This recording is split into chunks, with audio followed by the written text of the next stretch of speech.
Hi, I'm Kelly. And I'm Deborah. Together, we're Two Gals Travel Tips. Today, we're going to do a spotlight on how to travel to Stockholm, Sweden on a budget without roughing it.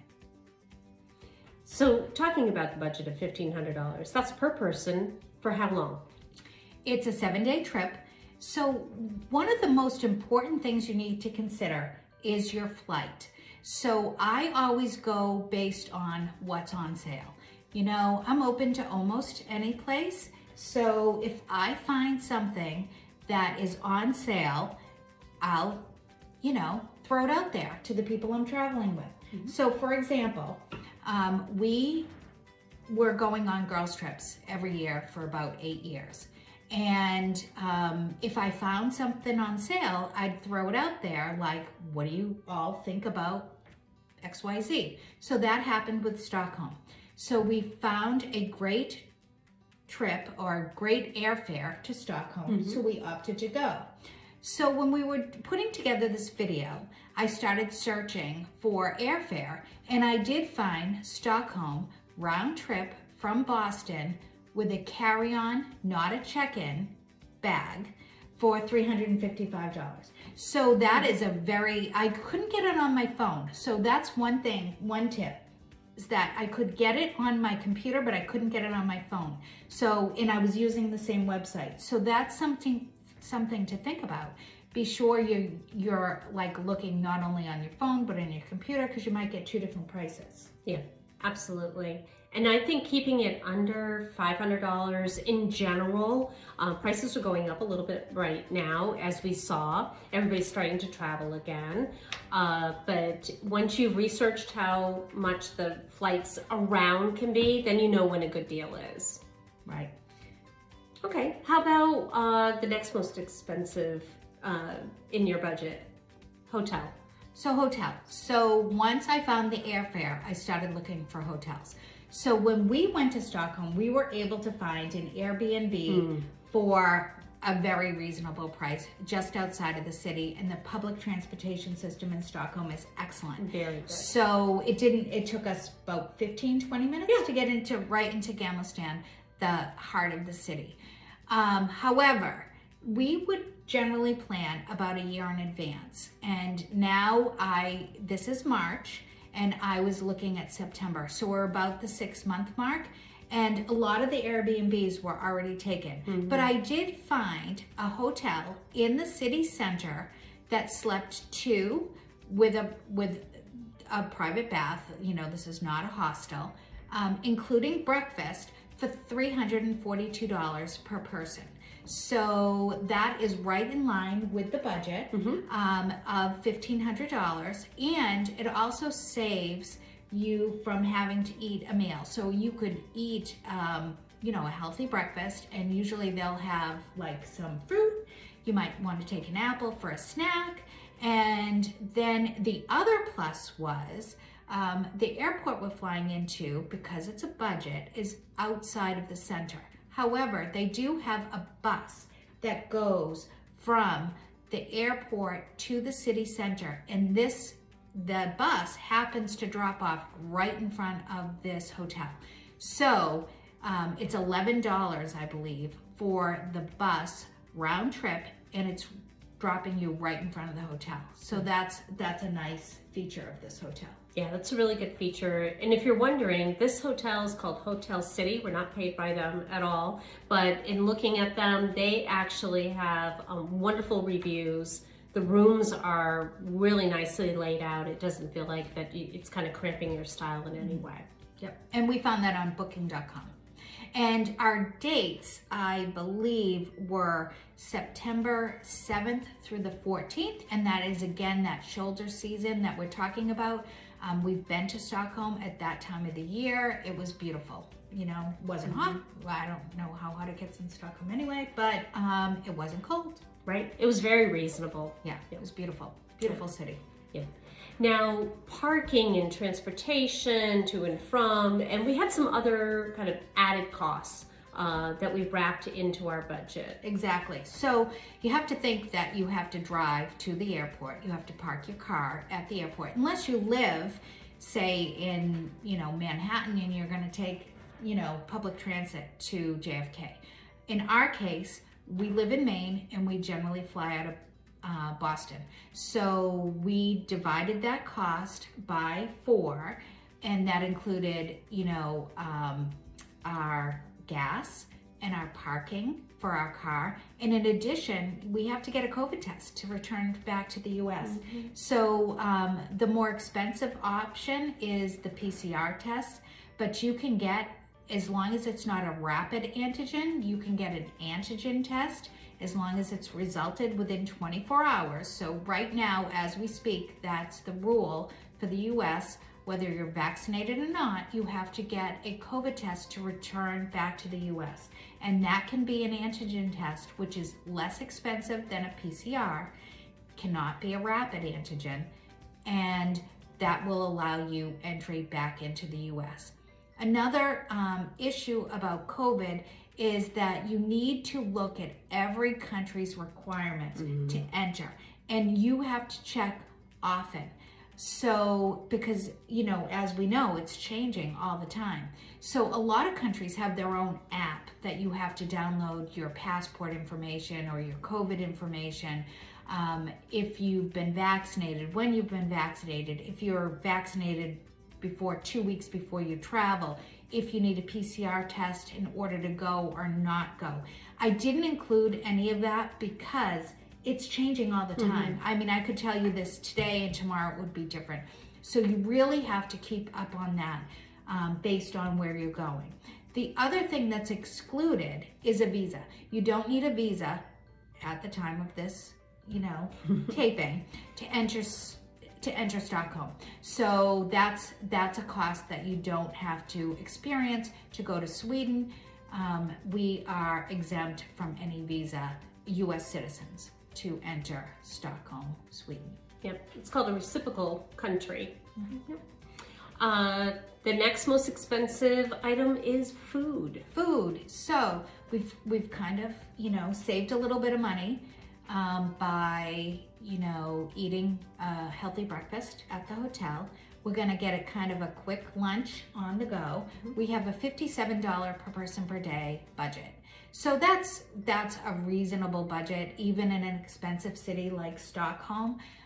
You can get a nice meal out for dinner. So one of the places we really liked to go, and we spent a lot of time in Gamlestam. I think every night we walked around there. We loved it there. It was, there's a little, at least there was at the time, a little bakery. You could get a little pizza, something quick, because you don't want to, personally, I don't want to spend a lot of time at lunch wasting my travel and my tourism time eating. So what we choose to do is we'll get a quick lunch, and then we will go to a nice sit-down dinner and have a glass of wine and enjoy the evening. So some of the places we went to like a radio tower that had views over the city. That was beautiful and not very expensive and accessible on public transportation. And it was a really nice, beautiful ride out there. It was a beautiful ride out there. We ate at a place in Gamlestan that, and we'll link the where you can go in the video. But we ate at a nice little place in Gamlestan that gave back to the homeless. That was really nice, simple, very simple food, but nice to give back to the homeless in the area. And then we ate at a very tourist restaurant that was Viking style. The food was great. The food was very good, actually. And beer was good there as well, but it was cute. They kind of reenacted what Vikings drinking grog or whatever would have done, and sang songs and types of things. But so those were the 3 really most memorable. But for that budget, you can eat out as long as you're not eating at a 5-star Michelin star restaurant. You can eat out a reasonable meal. You're not going to McDonald's for every meal on this budget. Now, getting around for Stockholm, we elected, because we were staying within Stockholm, is using the transportation pass. We did not rent a car in Stockholm. It would be very difficult to park in certain areas of Stockholm. The public transportation is excellent. It's a pretty spread out city. It's very beautiful and based on a lot of different islands. So you really need to kind of move around to see things. So we elected to get the transportation pass, and for 7 days that was $46, and that was it was an excellent use of funds, and it's a very easy system and very efficient system to use. Yeah, I would say it's very clean as well, and you're typically, who you'd see, who you're traveling with are all people going to work, you know, coming home. Who you're on the trains with is nothing to be worried about at all. To use public transportation at Stockholm, you know, entirely. And then to do all of your activities. So we elected, and like we've said in the past, you have to do the math. So, and what you want to do is see what you want to see in that area, and if the city pass is worth it for you. We found the Stockholm, at the time it was called the Stockholm Pass, but now it's called Go City Pass. And for 5 days, it's $154. So that included so many things. We went to Burka, which is a Viking village. It's a long boat ride, beautiful boat ride through the Stockholm archipelago to get there, and then we walked around Burka probably for half a day. Oh yeah. And it's the remnants of an old Viking village. We learned a lot about Viking culture there, and that was the first thing we did, and we were really glad that that was the first thing we did, because we learned a lot. You go into the countryside area and you learn what the mounds all meant. You recognize all of the symbols within the, you know, in the culture, just different folklore. And remember that Stockholm is the largest archipelago region. So there's all these tiny little islands, and there is Viking treasure that has been found, you know, in these areas. So you learned a lot, for sure. So one thing we learned is that a young boy found some Viking treasure in Burka. And that Viking treasure is now in a museum in Stockholm. And a lot of the museums in Stockholm are free to enter. So what we do with this 5 days, so we're here for 7 days and we only have a 5-day pass. So there's certain things that we want to do that maybe aren't included in the pass, us personally. Like we went to the ABBA Museum and loved it.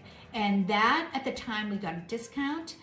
But in our $1,500, I opted to pay for the admission to the ABBA Museum because we thought it was great. There is no discount that I could find on the Go City Pass, but well worth it if you are an ABBA fan. It was really fun, interactive museum. But the Vasa Museum is a museum in Stockholm that it's kind of the Titanic of the ancient world or the medieval world. And it's this beautiful warship that sunk on its maiden voyage in the Stockholm harbor. And because the water is brackish there, it preserved the wood. And not so long ago, I can't remember when, they brought the boat up piece by piece and reassembled it inside the Vasa Museum. And it is just beautiful. It's a really, really beautiful museum. It's probably one of the most popular museums in Stockholm. Well worth going to. It is on an island, on a different island than Gamla Stan is on. And so you kind of have to take a boat out there or bus, and it's beautiful. And we walked from the Vasa Museum to the Spirit Museum. And the Spirit Museum, Not so much, but it was fun to go into, and the ABBA Museum is on that same island. So we did a lot of walking on that. We could have taken the public transportation. There is transportation available if you do not choose to walk, but we opted to walk. Stockholm is a very green city, and it was, you know, it's like walking through a park. It was beautiful. Yeah. And so number one thing that you do need to add to your list is the Vasa Museum and then the ABBA Museum for anything. Just add those two right there. Yeah. The Nobel Museum is right in Galveston, and that is great. We did not do a tour in there. We did a self-guided, and we walked through and learned about the prize, the man who donated the money to the prize, you know, how he made his fortune. It had every Nobel Prize winner. And then in addition, the Nobel Peace Prize. So the Nobel Prize is given in the Stockholm Town Hall. Now in Northern Europe, the town halls are beautiful. So the Stockholm Town Hall is magnificent. So we did opt to take a tour of the town hall, and they show you where the Nobel Prize is given, and they show you like what the menus are for the different years, and it was beautiful. The Peace Prize is given in Oslo, but the rest of the Nobel Prizes are given in Stockholm and right in the town hall, and that was beautiful. It's right on the water, and that's a definite see, and that is not included on the Go City Pass. So that is something we would opt to do on the days that we're not using our City Pass. Yeah. Let's talk about Skyview. So Skyview is,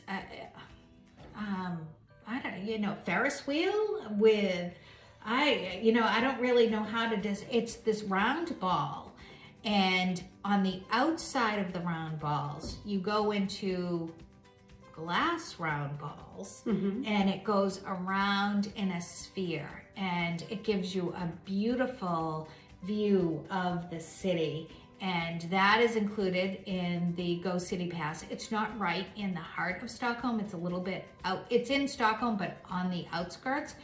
So it brings you into a different part of the city that you probably wouldn't have gone to.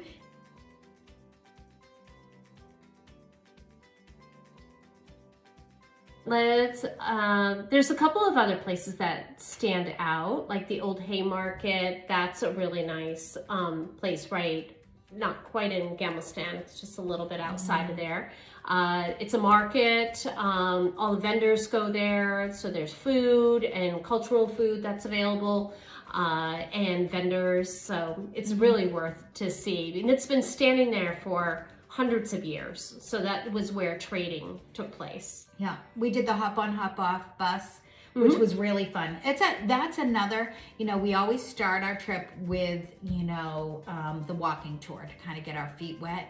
And we did the hop on, hop off bus towards the end of the trip. And maybe we could have put it, further ahead. However, that brought us to different parts of the city. We, while we were on that, we stopped at the Photography Museum, which was great. That's again included in the pass. We took some boat trips through the Stockholm Archipelago, which is just beautiful. And I had been on a cruise and gone through the Stockholm Archipelago. And at the time, I made sure, it was before I went on this trip, I made sure I got a balcony, which I generally don't pay for, because I heard the Stockholm Archipelago was so beautiful. And it is. And this cruise, it was a few hours, and that was again included in the Stockholm Pass. Yeah, surprisingly that it was included in the Yeah. Stockholm Pass, because this is easily something that most cities would charge you for outside of it, because it is multi-hours long. I think it was like 2.5 hours. Yeah, it was. We were on there for a while. Yeah. We also, there's a lot of boats in Stockholm. We took a boat to Drottningham Palace, and that was beautiful. Yeah, Drottningham Palace is definitely something to actually see. Every room is beautiful. Yep, it was beautiful, and it's kind of a park for the community. So even though the royal family lives there, they open up the grounds to anyone. So anyone can walk around the palace grounds, and it's quite beautiful. Definitely worth going to. Yeah. And speaking of which, when the palaces end, they were doing like changing of guards, if you will, and doing some of the exercises. You can plan your day and just kind of go over there and watch that happen. It's beautifully done. Yep. So, most, people wouldn't think. In fact, when we were planning this trip, one of our girlfriends' husbands said, "You're not going to find anything enough to do in Stockholm for a week." And we could have stayed longer. Yeah. It really, and we didn't do any, rent a car and drive out of Stockholm. All of our trips were done on the pass or public transit, and were right in and around Stockholm proper. And we filled our time, and there was plenty to do. We went to the ice bar in Stockholm. That was another thing we did that was fun. But plenty to do. So I guess the moral of it is to keep your options open. If you see something that looks like, you may be interested and the price is right, do a little research, see if it's someplace you might want to go. Don't limit yourself by, I have to go to Paris, I have to go to Rome, I have to go to Florence. Keep your options open, because this was easily one of my favorite places, and it was not really on my list. Like I said, I had gone on a cruise to Stockholm, and that was not the best experience. That's a story for another day. But I wanted to, try it again and see if it would be better. And it was. It's a beautiful city. It's beautiful. I was actually really pleasantly surprised how much I thought, we're going to Sweden, we're going to Stockholm. Okay, I'll go. But I actually did fall in love with the city. It is beautiful.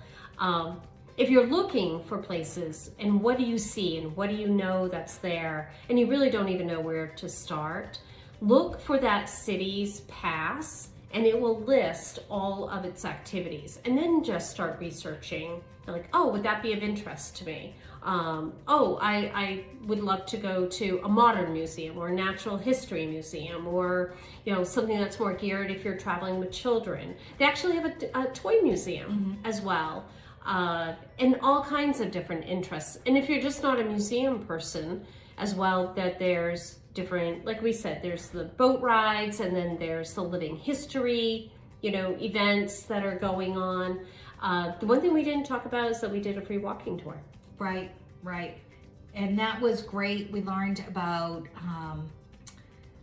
the history of the city. We got our feet wet. We learned about the different architecture and how the buildings were held together. That was quite interesting. And now subsequently, when I've gone to Europe, I've seen those rods on the outside of houses, and now I know what they mean. We saw some ancient crypts. Oh, right. Yep, from the Viking. And what they meant, either they were street signs or that they were meant other things about direction, as well as different sayings like blessings and etc. So that was really interesting to see. But yeah, I think you'd be pleasantly surprised to venture to go to Stockholm and take the time to really explore both the ancient part of the city and venture out and about. It's easy to get around. People are very, very kind. It's a very clean city. They very much care about the environment. Recycling and cleanliness is paramount there. Food is great, and the drink is great too. Yeah, and no barrier for English. Everyone speaks English. Yeah. So if that's a concern of yours, Stockholm might be, or Sweden might be a nice place to start.